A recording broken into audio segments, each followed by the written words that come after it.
Hi everyone.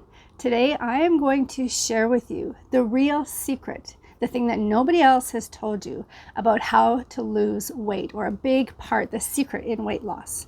Of course, it takes a combination of things, but what I will tell you is what I'm about to tell you has nothing to do with fitness or exercise. It has nothing to do with food or nutrition or meal plans. It has nothing to do with taking a specific supplement or that magic pill. In fact, what I'm about to share with you is absolutely free, and in a sense, it's very easy.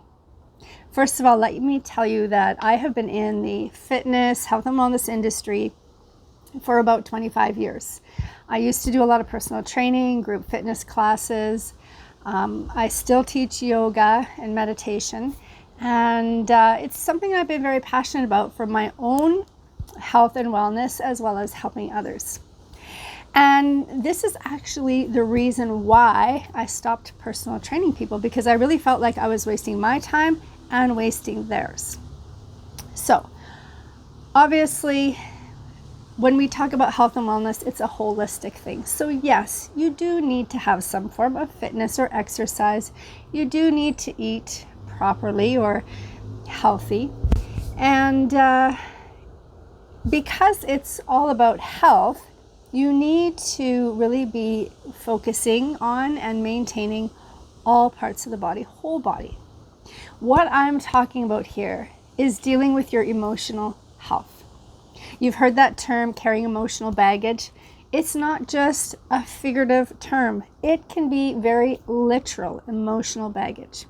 Now, for years, we've been very good at focusing on physical health and nutrition, and the last few years, we've really been kind of honing in on mental health, which is great. But what you don't hear people talking about is that emotional piece, which is still a part of whole health. And in a sense, emotional health kind of ties into mental health. But when we don't take care of our when we don't take care of our emotional health, we carry so much extra energy with us. And everything is energy. And most of us are never taught how to deal with our emotions. We're taught to distract and to avoid from the time we are a child, when we fall and hurt ourselves for the first time. Our parent comes in and consoles and, takes our attention away from the pain or the discomfort. And although the intention behind that is genuine and it's loving and kind, it actually prevents us from learning to feel anything negative.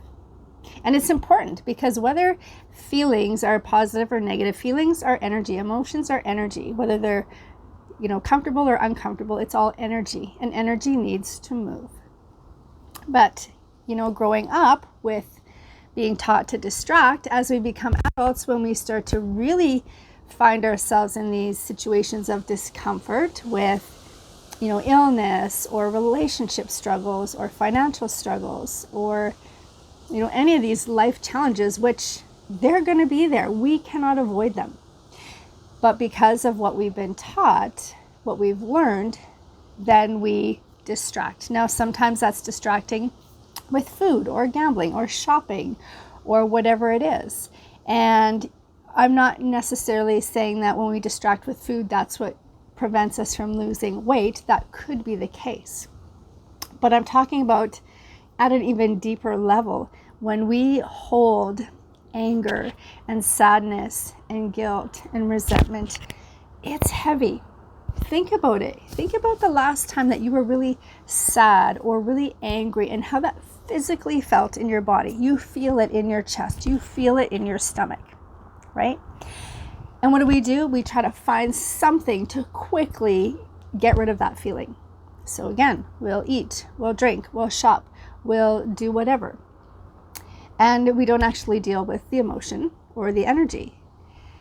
And then it sits there, and we suppress it, and we suppress it, and we suppress it. And after years of suppressing all this crap, it literally becomes baggage. It's heavy. And I've seen this many times. For many years, I still see it from a personal training perspective. I've worked with clients and I see people who are in the gym. They're doing all the right things physically. They're eating well. They're trying to rest and they're trying to do all the right things, but they're missing that emotional piece. They're missing finding that balance in emotional health. Okay, so now you're saying, okay, well, that's great. How do I deal with this now? And at the beginning of the video, I said it's really easy and it's free, and I mean that. At the same time, it can be the most difficult thing. Let me tell you why. First of all, it's free and it's easy because the process is simple. The process of dealing with our emotional health and our emotions is to actually just sit in it. So it's taking the time and not going to the bag of chips, the wine, going online shopping. It's sitting there and actually feeling what is going on in your body. Physically feel it. Bring your hands onto your heart, close your eyes and feel the yuckiness. Yeah, it doesn't feel good. But you know what? If you actually take the time to connect with it and feel it eventually moves and it goes and it's gone. It's not just stuck somewhere else in your body. So it really is that simple. Now, depending on how much you've been suppressing, it could take quite a bit of time to actually sit with stuff, because there's stuff that's been buried in there for, maybe 3, 5, 10, 20 or more years. And sometimes we need to sit. Meditation is a really great way to just sit and to think and reflect and ask yourself, okay, what am I sad about? What am I angry about? And things will come up. And when they do, just sit with it and feel it.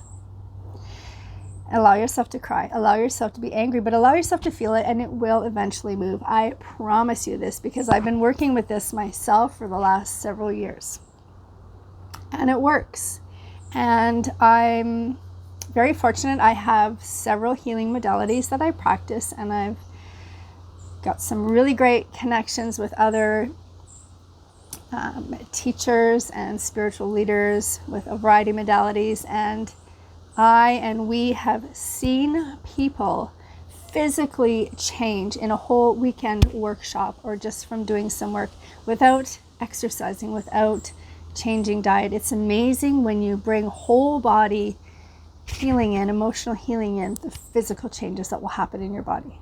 Your body is designed to keep you healthy and to heal you, but we block all that by holding all this negative energy. Now, again, pretty simple to just sit and feel it. It's free. It doesn't cost anything. The difficulty is creating that new habit. For however old you are, that's how many years you've been hardwired to deal with your emotions that specific way, right? Distracting or avoiding or suppressing. So now you're having to learn a whole new way and to create a whole new habit in how to deal with emotions. That's the tough part. But again, it's free. And the best advice I could give you is to just be consistent. Every single day, keep doing the work. And you're going to find you're going to start to heal. And your whole body's going to change. Your whole life is going to change. But things are going to come up again. Bad shit's going to happen. That's life. It's all part of it. But when you start to practice dealing with feeling your emotions, when that next really uncomfortable event happens, you'll be able to just walk into it and allow yourself to feel it and move through it. In several courses that I have taken and I teach, there is a reference that you can choose pain or you can choose suffering. And they both sound crappy, but there's a big difference. Pain is going 100% into it, feeling the worst of it, and being able to come out the other side. Suffering is just touching the edge of it, but not really getting deep into it and never getting free from it. So pain is the best choice. Pain will bring you freedom. Suffering keeps you stuck in that discomfort the whole time. And you stay on that pattern and nothing ever changes. Nothing changes mentally, physically, emotionally. But when you bring whole healing in physically, mentally, emotionally, nutritionally, when you're taking care of all aspects of the whole body, that's when everything comes into a state of homeostasis and amazing things happen.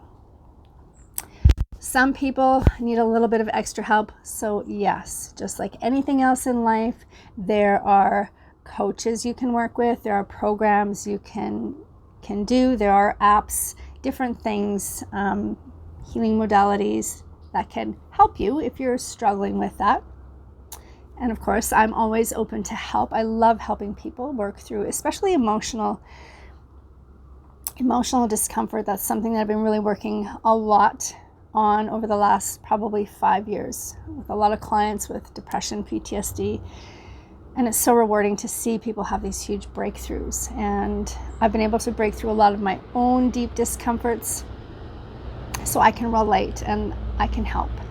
But again, this is something you can really just work at for the rest of your life at no cost. And again, it's as simple as just sitting in it, feeling it. And you might only need to feel it for, a minute or two. You might need to sit and feel it for a few days. But the more you do it, the easier it gets. I promise you. Anyway, keep that in mind. Still take care of your body physically. Still fuel your body with good food. I'm not a big believer in diets. I believe listen to the body. The body tells you what you need and when you need it. Sometimes we need more, sometimes we need less. The more you can connect with your body, mind, body, you can come more into a state of homeostasis and do so much healing and have so much youthfulness, health, vitality, energy, and all that good stuff.